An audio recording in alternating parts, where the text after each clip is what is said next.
what have you noticed? Like, what happens when a couple does not have the ability to be open about, their needs and desires for sex? Well, they're unhappy and frustrated. And some people can live with that frustration and others can't. And so Hmm. that frustration is what, around a number of subjects, uh, often desire differences, is what sends frustrated, often desperate couples into sex therapy. They say, we've got this problem and we can't talk about it and we need to talk about it. So please help us. But most people don't go into sex therapy. Most people just sort of stumble through their sex lives, um, often frustrated and upset, but they don't know what to do about it and they don't know where to go. So, some people read books. I mean, you go on Amazon, there's, probably 10,000 books about sex out there, not just the three that I wrote. And so people look for information however they can. And sometimes they find good information and sometimes they don't. And sometimes their sex lives get better and sometimes they get worse. And the good news is that when people start talking about sex or people go into sex therapy, overwhelmingly, people get better. People's sex lives improve. And that's the big payoff. Yes, it is difficult to talk about sex. I mean, I've been married 56 years, and it's That's hard unheard for of me, nowadays. and I'm a sex expert. It's hard for me to talk about sex with my wife. We do Uh-huh. talk about it Yeah. and have, for half a century, but it's not easy. But the good news is that if you do talk about it, if you do seek good resources, um, sex almost always improves. Hmm.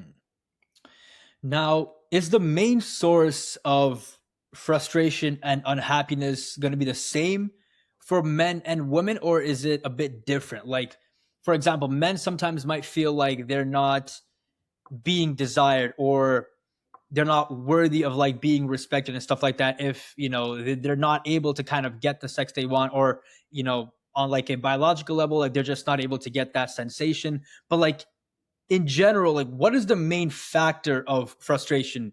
Is it the same for both, or is it like different? Because I'm going to assume it's going to be different. No. Well, it's very important to understand that everyone, every individual on earth is sexually unique. Hmm. That is the only generalization about sex that is universally true. Everyone is sexually unique.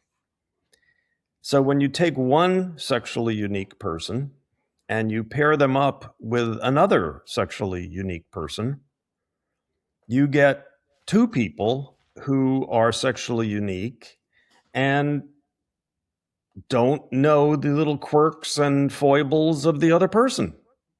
And so there's only one way to learn that, and that's to talk about it. And Yeah. like I said earlier, most people are reluctant to do that. Now, some men, there are certain patterns, um, and one of the main pattern that women express is tremendous frustration with the fact that men don't understand women's sexuality. Men think intercourse is what gets women off. No, it doesn't. I mean, Hmm. intercourse is wonderful. It's a wonderful way to be close to your partner. It feels great. And that's how men have orgasms during intercourse or during oral sex. Um, but women, very few women have orgasms during intercourse. And very few men understand that women, the vast majority of women, require gentle, playful, leisurely, direct caresses of the clitoris, the little nub of tissue that sits outside the vagina and above it. And that is the clitoris is women's analogy to the head of the penis. It is filled with erotically sensitive nerves, and that's what gets women off. So if men are not going down on their lovers, if men are not caressing their lovers' clitorises, those women are going to wind up frustrated and pissed off. Hmm. Um, and a lot of men just don't know. And they think, well, what am I doing wrong? On porn, the guys do this and do what I'm doing, and the women seem to love it. Um, well, don't believe everything you see on porn. Yeah. Yeah.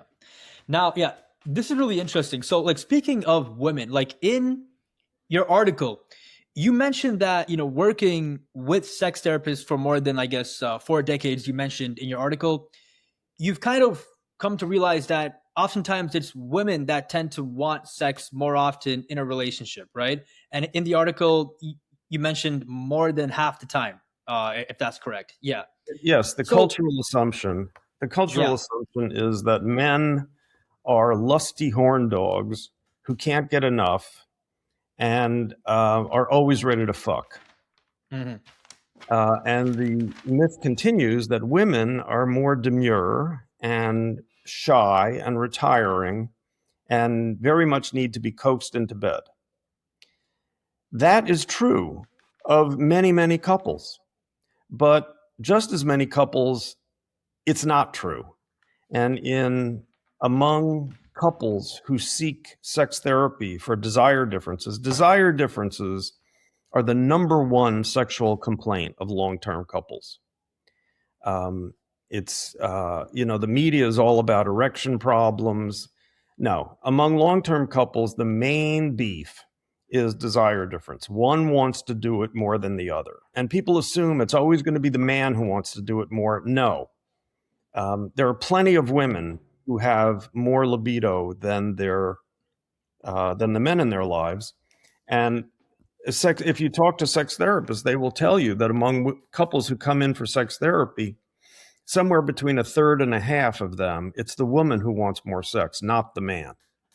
And Mm. there's a wonderful movie about this called Hope Springs with Meryl Streep and Tommy Lee Jones as the unhappy couple and Steve Carell as their sex therapist. And it's a Mhm. comedy. It's a romantic comedy. It has a happy ending. It's a wonderful movie. It's a lot of fun. And Tommy Lee Jones and Meryl Streep play an older couple, and he has retired from sex. He's done with it. But she doesn't want to be done with it. And that is true of many, many couples. And that's why the blog post that I wrote about the difference between spontaneous sex and planned sex has to do with the fact that desire differences are the number one complaint that couples have, and sexual frequency should be negotiated between couples so they can decide how often they're going to do it and what works for both of them. And you may not get exactly what you want. You're going to have to compromise because there's another person involved.